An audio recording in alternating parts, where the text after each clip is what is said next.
धन्यवाद संजय जी। मैंने कभी नहीं सोचा था कि मैं एक दिन यहाँ होऊंगा। मैं अपने आरंभिक दिनों में जब बहुत कच्ची रचनाएं लेकर हंस के दफ्तर जाया करता था तो बाहर बैठ जाता था और वीना जी कहती थी, अगर वीना जी यहाँ होंगी तो उनको याद होगा, हैं तो सही यहाँ कहीं, कि अंदर चले जाइए। तो मुझे संकोच होता था कि यादव जी के सामने वहाँ कैसे जाऊँगा, इतने लोग बैठे हुए हैं। आज कहीं भी होंगे, देख रहे होंगे अपने काले चश्मे के पीछे से। आज का जो विषय है वो इस पत्रिका के पूर्व संपादक राजेंद्र यादव का एक प्रमुख सरोकार था, संविधान सम्मत। संविधान सम्मत का क्या अर्थ है, इससे पहले हम ये समझें कि संविधान क्या है।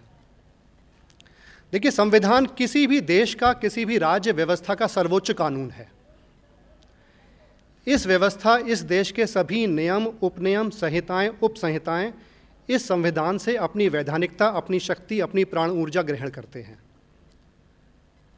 जो चीज़, जो नियम, जो कानून, जो उपनियम इस संविधान के अनुकूल नहीं है वो संविधान सम्मत नहीं है, वो गैरकानूनी है, असंवैधानिक है। इसीलिए किसी भी संविधान का स्वरूप उस व्यवस्था की संरचना, उस देश की संरचना को निर्धारित करता है, नागरिकों के अधिकार तय करता है, साथ साथ सबसे महत्वपूर्ण सत्ता को नियंत्रित करता है। लेकिन संविधान कोई जड़ किताब नहीं है, मैं इस पर थोड़ा बोलना चाहूँगा। और चूंकि जड़ नहीं है ये दस्तावेज, इसलिए संविधान सम्मत होने का अर्थ भी कोई एक निर्धारित अर्थ नहीं है। मतलब हम यहाँ कोई पोटली नहीं रख सकते कि ये है संविधान सम्मत। कैसे?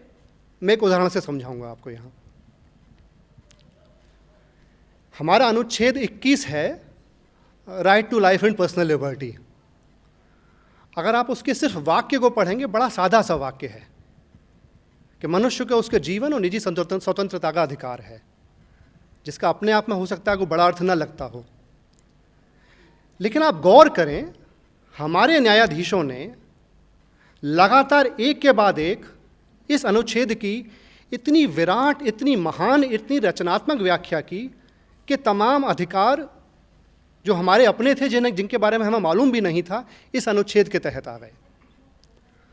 पर्यावरण का अधिकार, शिक्षा का अधिकार, स्वास्थ्य का अधिकार, यहाँ तक कि जो बुलडोजर चलाए जा रहे थे उसके खिलाफ भी हम सिर्फ इस अनुच्छेद 21 के तहत जाकर हम सुप्रीम कोर्ट में जा सकते थे। तो संविधान सम्मत होने के इस अर्थ को हमारे न्यायाधीशों ने, हमारी न्यायालयों ने पिछले कई दशकों में उसको विस्तृत किया और इस तरह से हमारी संवैधानिकता को, हमारी संवैधानिक रचनात्मकता को एक नया मूल्य दिया।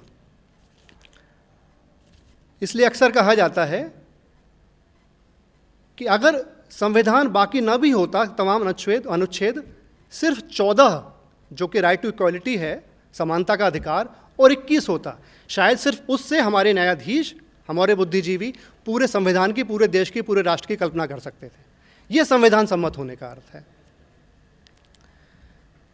लेकिन आप ये भी देखें, पिछले एक दशक से जिस तरह से संविधान की नई व्याख्याएं हुई हैं, संविधान की सम्मति का अर्थ सिकुड़ता गया है। मैं बहुत ताज़ा उदाहरण देता हूं आपको। अभी कुछ दिन पहले सुप्रीम कोर्ट का जो जजमेंट आया है, प्रशांत जी शायद बेहतर बता पाएंगे, prevention of money laundering act पर। अगर आप उसकी सिर्फ उस बेयर एक्ट को पढ़ेंगे, उस लॉ को, हमारी बहुत सारी न्यायपीठें ऐसी हो सकती थीं पिछले दशकों में जो उस कानून को संविधान सम्मत नहीं मानती, लेकिन आज वो संविधान सम्मत है। तो जो मैं कह रहा था, संविधान सम्मत होना कोई एक जड़ चीज़ नहीं है, ये परिवर्तित होती रहती है। हमारी संवैधानिकता आज कहाँ खड़ी है, हम उस सम्मति के किस छोर पर आज खड़े हैं, इस पर हम यहाँ चर्चा करेंगे।